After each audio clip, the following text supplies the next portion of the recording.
चलिए भाई, ठीक है। तो टेम्परेचर की बात हम लोगों ने कर ली, टेम्परेचर का आप लोगों को समझ में आ गया कैसे टेम्परेचर एक लिमिट तक बढ़ने पर अवशोषण बढ़ता है, लेकिन अगर वो लिमिट में ना बढ़कर बढ़ता ही चला जाए तो फिर क्या हो जाता है, अवशोषण की दर कम हो जाती है। अगला है हमारा लाइट।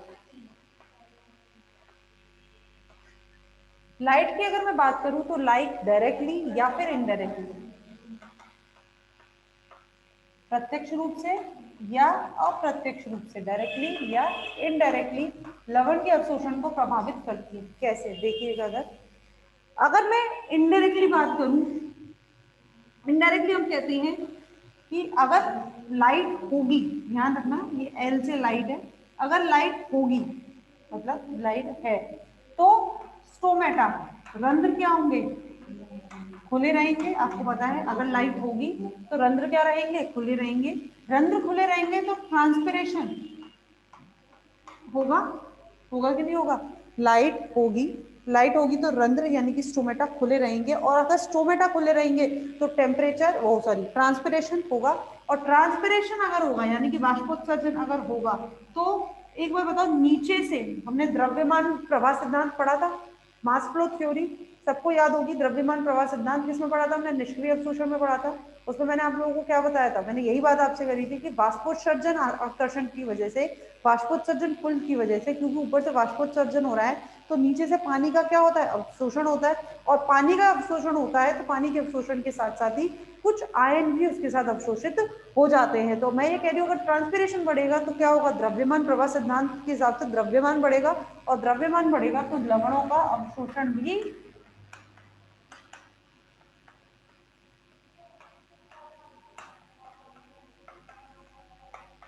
बढ़ेगा। ठीक है, लवणों का अवशोषण भी बढ़ेगा। तो ये तो बात करी हमने इनडायरेक्ट। अच्छा, मैं डायरेक्टली बात करूं, डायरेक्टली का मतलब ये है कि अगर लाइट होगी तो फोटोसिंथेसिस यानी कि प्रकाश संश्लेषण होगा। प्रकाश संश्लेषण होगा तो एटीपी और ऑक्सीजन दोनों बनेंगे, बनेंगे कि नहीं बनेंगे। और हम जानते हैं कि एटीपी की आवश्यकता में किसमें होती है, आपने लवण प्रेरित श्वसन भी पढ़ा है।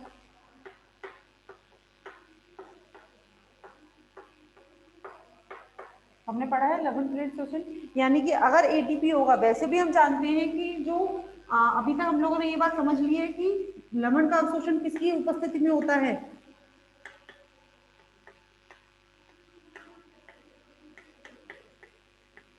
तो अवशोषण ऊर्जा की उपस्थिति में होता है।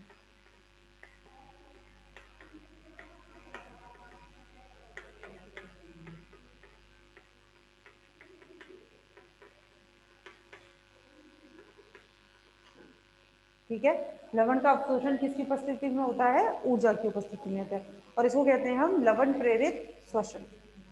तो ये बात मेरे ख्याल से आपको समझ में आ गई है, डायरेक्टली और इनडायरेक्टली, यानी कि प्रत्यक्ष रूप से या अप्रत्यक्ष रूप से लाइट जो होती है, प्रकाश जो होता है, वो लवण के अवशोषण को प्रभावित करता है। क्लियर।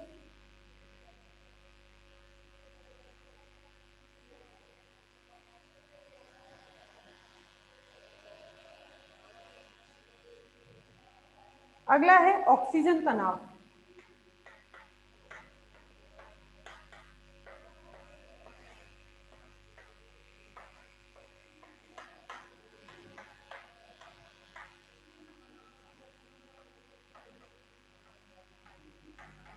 ऑक्सीजन, ऑक्सीजन को तो हम जानते ही हैं डायरेक्ट कि ऑक्सीजन अगर नहीं होगा तो प्लांट्स को सारे बुरे इफेक्ट है। क्यों, क्योंकि अगर ऑक्सीजन है, मैं ये बात करूं, अगर ऑक्सीजन है तो रेस्पिरेशन यानी कि श्वसन होगा, होगा श्वसन होगा, श्वसन होगा तो एटीपी बनेगी, और एटीपी बनेगा तो लवण का अवशोषण होगा।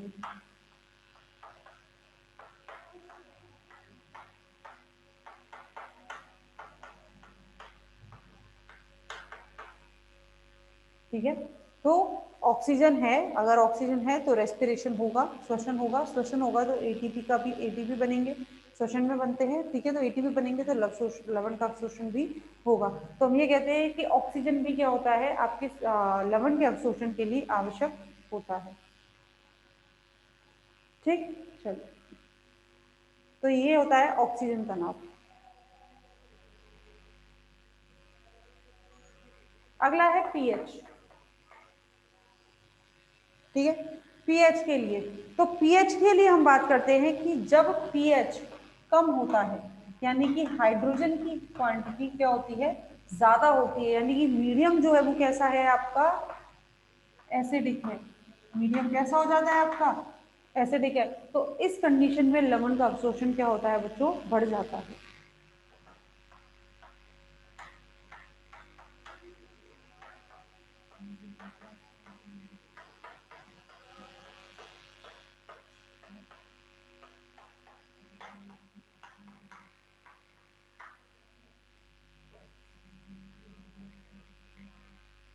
ठीक है, पीएच अगर कम है तो मीडियम कैसा हो जाएगा, एसिडिक हो जाएगा, और एसिडिक मीडियम में लवण का अवशोषण क्या हो जाता है बच्चों, बढ़ जाता है। लेकिन अगर पीएच ज्यादा है तो H प्लस कम है, और मीडियम कैसा हो गया, बेसिक, क्षारीय माध्यम कैसा हो गया, क्षारीय। और क्षारीय माध्यम में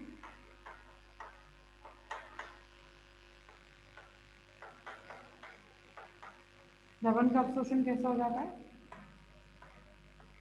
कम हो जाता है।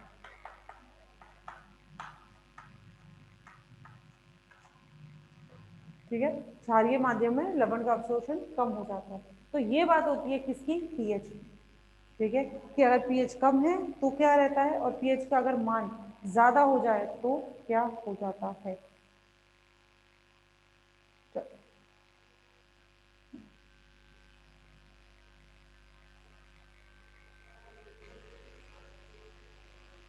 अगला है आप लोगों का पारस्परिक अभिक्रिया।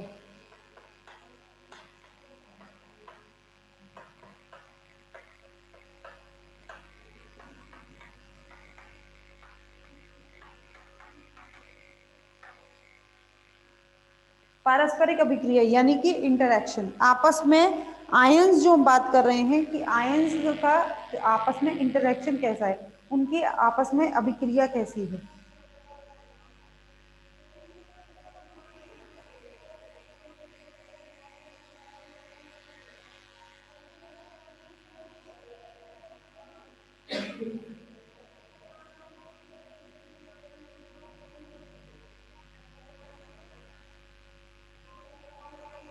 जैसे मानो कि एक वाहक, आपने वाहक संकल्पना में देखी थी, ठीक है। तीन है, पोटेशियम है, रूबिडियम है, और लिथियम, ये दो हैं, ठीक है। अभी तक इस मीडियम में केवल पोटेशियम मौजूद था, अभी तक इसमें क्या था, पोटेशियम मौजूद था। लेकिन अब मैंने इस मीडियम में क्या बढ़ा दिया है, अब मैंने इसमें रूबिडियम भी बढ़ा दिया, और मैंने इसमें लिथियम भी बढ़ा दिया। अभी तक इस मीडियम में जो आपका सॉल्यूशन था, जिसमें आपका वाहक मौजूद है, उसमें अभी तक पोटेशियम था, तो ये वाहक के लिए केवल क्या राजा था, पोटेशियम ही राजा था, यानी कि पोटेशियम ही चाह रहा था। लेकिन अब लिथियम बढ़ा दिया और रूबिडियम बढ़ा दिया, तो इस कंडीशन में क्या होगा, पोटेशियम का अवशोषण कम हो जाएगा, होगा कि नहीं होगा। मतलब लिथियम और रुबिडियम, क्योंकि दोनों इनको भी एब्जॉर्ब करेगा, इनका भी अवशोषण करेगा वाहक, तो पोटेशियम भाई इतना ही करेगा, क्योंकि मैंने संतृप्ति अवस्था आपको बताई है कि एक लिमिट तक ही वो क्या करता है, अवशोषण करता है। तो अभी तक पोटेशियम ही राजा था, पोटेशियम का ही सारा अवशोषण हो रहा था, लेकिन अब पोटेशियम के साथ साथ लिथियम का भी हो रहा है और रुबिडियम का भी हो रहा है। तो ये क्या है, इनकी पारस्परिक अभिक्रिया, एक दूसरे के साथ ही अभिक्रिया कर रहे हैं, तो इसकी वजह से पोटेशियम का अवशोषण क्या हो जाएगा, कम हो जाएगा। तो हम ये कहेंगे कि अगर एक विलियन में अगर बहुत सारे अगर आपके आयन मौजूद हैं, तो उन आयन की आपस में क्या रह जाती है, फिर उनकी अवशोषण का दर क्या हो जाता है, कम हो जाता है।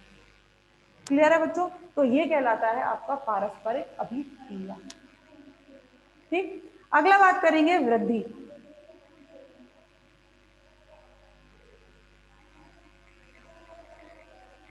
हाँ, इसके साथ करवा देंगे।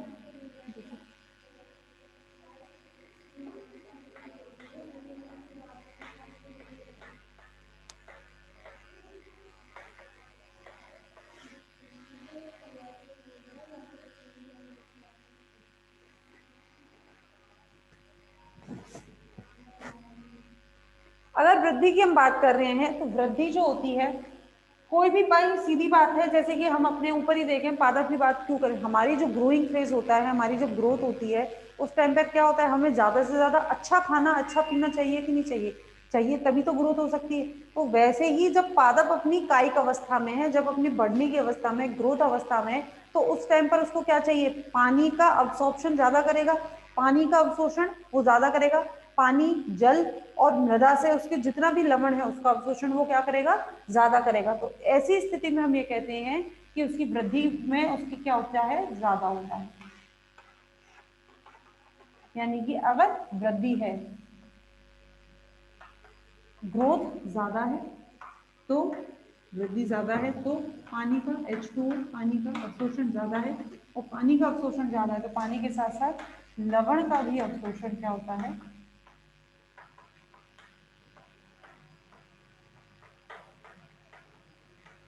ज्यादा होता है। क्लियर है? ग्रोथ ज्यादा है, H2O ज्यादा है, पानी ज्यादा होगा, पानी की अपटेक ज्यादा होगी, यानी कि ज्यादा पानी लेगा तो लवण का भी अवशोषण उसमें कैसा होगा बच्चों, ज्यादा होगा। तो ये होता है उस वृद्धि दर।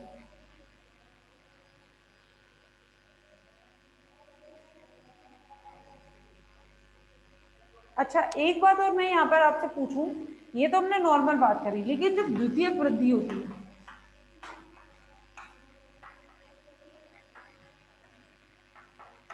हम जब कह रहे हैं द्वितीयक वृद्धि होती है, तो द्वितीयक वृद्धि क्या है, सेकेंडरी ग्रोथ। आप जानते हैं द्वितीयक वृद्धि के बारे में?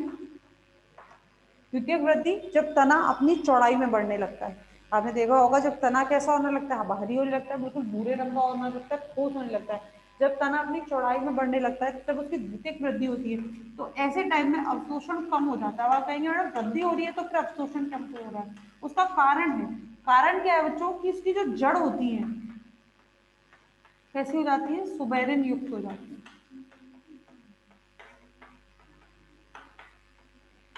उसकी जो जड़ होती है वो कैसे हो जाती है, सुबेरिन युक्त हो जाती है, यानी कि जड़ों में सुबेरिन का डिपोजिशन होने लगता है धीरे धीरे, बिल्कुल नहीं कि बिल्कुल ही खत्म हो जाएंगी तो फिर और ज्यादा अवशोषण तो नहीं हो पाएगा, मतलब जल भी नहीं जा पाएगा तो पादप मृत हो जाएगा, लेकिन जड़ जो होती है उसकी सुबेरिन युक्त हो जाती है, और सुबेरिन युक्त जड़ हो जाने की वजह से उसमें क्या हो जाता है, उसका अवशोषण कम हो जाता है, क्योंकि जड़ के द्वारा फिर अवशोषण नहीं हो पाता है।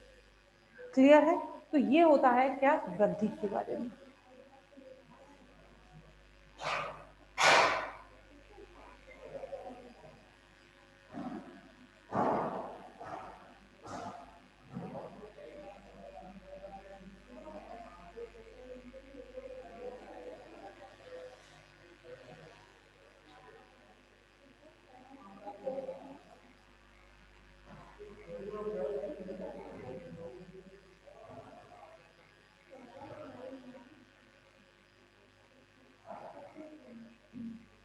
ठीक है बच्चों, चलिए।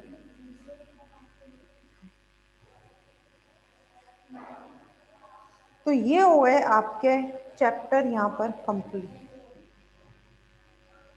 अब किसी को कोई डाउट है तो पूछ लीजिए, आप लोगों का चैप्टर यहाँ कंप्लीट हो गया। प्लीज बच्चों हाँ या ना में जरूर जवाब दे देना, डाउट है या नहीं है, तो मुझे पता तो चले।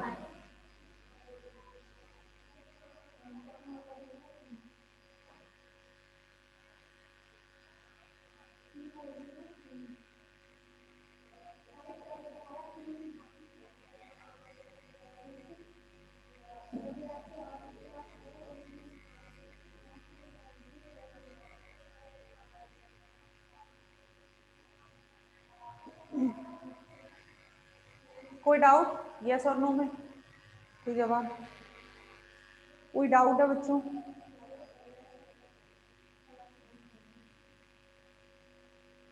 कोई कमेंट बच्चों का?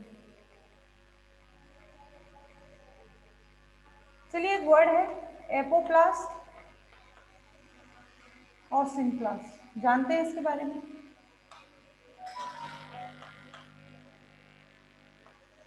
एपोप्लास्ट और सिंप्लास्ट, इसके बारे में जानते हैं बच्चों, क्या है ये? बताते हैं आपको एपोप्लास्ट और सिम्प्लास्ट क्या चीज है।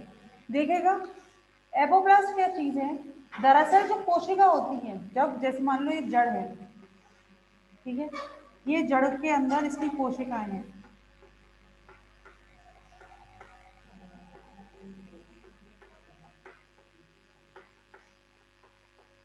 ठीक है, ये जड़ है, ये जड़ के अंदर की क्या है, कोशिका है।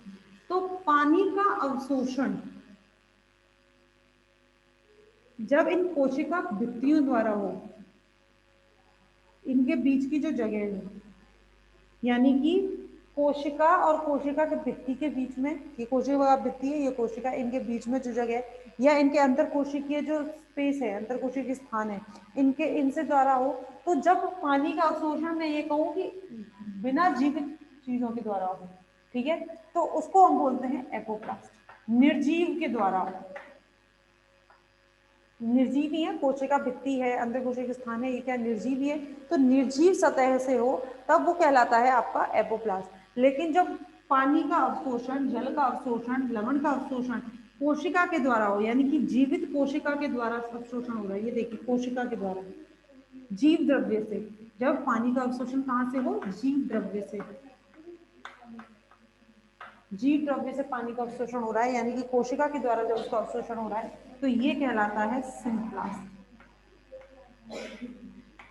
ठीक है, तो ये क्या कहलाता है बच्चों, सिम्प्लास्ट। जब पानी का अवशोषण कहाँ से हो रहा है, कोशिका के अंदर से, जीव द्रव्य से हो रहा है, तब वो क्या कहलाता है, सिम्प्लास्ट, जीव द्रव्य से जब उसको पानी का अवशोषण हो। क्लियर है, ठीक है, तो एपोप्लास्ट और सिम्प्लास्ट दो होते हैं। अच्छा, एक और एक वर्ड आया था आपका, यूनिपोड और सिम्पोड, या यूनिपोड और एंटीपोड। ये शब्द आपको मिलेगा जब मैंने आपको वाहक संकल्पना पढ़ाई थी। दरअसल यूनिपोड और सिम्पोड क्या चीज है, जब वाहक के द्वारा, वाहक है, ठीक है, वाहक के द्वारा एक आयन ट्रांसफर किया जा रहा है, जब यही वाहक इसके साथ साथ दूसरा भी आयन ट्रांसफर करे, यानी कि एक आयन के साथ साथ जब दूसरा आयन भी ट्रांसफर कर रहा है, तो जब अगर दूसरा आयन एक ही दिशा में ट्रांसफर हो रहा है, जैसे कि मान लो बाहर से अंदर की ओर, बाहर से अंदर की ओर एक ही दिशा में एक साथ दो आयन ट्रांसफर हो रहे हैं, तो इसको बोलते हैं यूनिपोड। ठीक है, वाहक, एक वाहक के द्वारा दो आयन का ट्रांसफर हो रहा है, दोनों का ट्रांसफर एक ही डायरेक्शन में हो रहा है, बाहर से अंदर की ओर तरफ हो रहा है, तो ये कहलाता है यूनिपोड। और जब यही ट्रांसफर अलग डायरेक्शन में हो, यानी कि एक आयन कहाँ जा रहा है, अंदर जा रहा है, और दूसरा आयन कहाँ आ रहा है, बाहर आ रहा है, तो इनकी जब दिशा अलग हो जाए तब उसे बोलते हैं हम एंटीपोड। आई बात समझ में? यूनिपोड और एंटीपोड क्या है, जब दोनों आयन का ट्रांसफर एक ही दिशा में हो रहा है तो यूनिपोड, जब दोनों आयन का ट्रांसफर अपोजिट दिशा में हो रहा है, यानी कि एक अंदर जा रहा है और एक बाहर आ रहा है, तो उसे बोलते हैं हम एंटीपोड। क्लियर है बच्चों? एपोप्लास्ट, सिम्प्लास्ट, यूनिपोड और एंटीपोड। अब बताइए, इन लोगों को डाउट हो तो बताओ, नहीं तो आप लोगों का चैप्टर यहाँ कंप्लीट हो गया आज।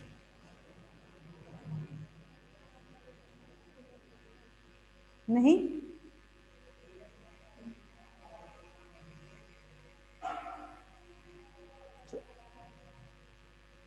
तो फिर बाकी का फिर आपको अगली बार कराया जाएगा, यानी कि कल कराया जाएगा। आपका 4th चैप्टर है, लास्ट चैप्टर है, transport of organic solute. Transport of organic solute यानी कि कार्बनिक विलेय पदार्थों का स्थानांतरण। कार्बनिक विलेय पदार्थों का स्थानांतरण यानी कि इसके अंदर हम बात करेंगे आपके जैसे कि भोजन, जो हम बात करते हैं जल का, हम जानते हैं, हमने रसारोहण पढ़ लिया, एसेंट ऑफ सेट पढ़ा है हम लोगों ने, किसके जाइलम के द्वारा होता है, कैसे होता है, वो भी मैंने आपको बताया है। ठीक है, अब हम बात करेंगे कार्बनिक विलेय पदार्थों का, यानी कि भोजन का। पत्तियों के द्वारा जो भोजन निर्मित किया जाता है, वो भोजन कैसे जड़ों तक पहुंचता है, या फिर पत्तियों से ऊपर के तने तक कैसे पहुंचता है, जो तने का शीर्ष है वहां तक कैसे पहुंचता है, तो ये सब जो होता है ये कैसे होता है। तो इसके लिए हमें क्या चाहिए, फ्लोएम चाहिए, नहीं चाहिए, सबको पता है। जाइलम किसके लिए होता है, जाइलम होता है पानी के अवशोषण के लिए, जबकि फ्लोएम किसके लिए होता है, भोजन के अवशोषण के लिए। तो फ्लोएम से कैसे होता है, फ्लोएम पे आप जानते हैं 4 एलिमेंट होते हैं, जाइलम में जैसे 4 होते हैं, कौन कौन से, ट्रैकीज, वेसल, जाइलम फाइबर और जाइलम पेरेंकियम, ये 4 होते हैं किसमें, जाइलम में। ऐसे ही फ्लोएम में भी 4 होते हैं, क्या, सीव एलिमेंट्स आपके,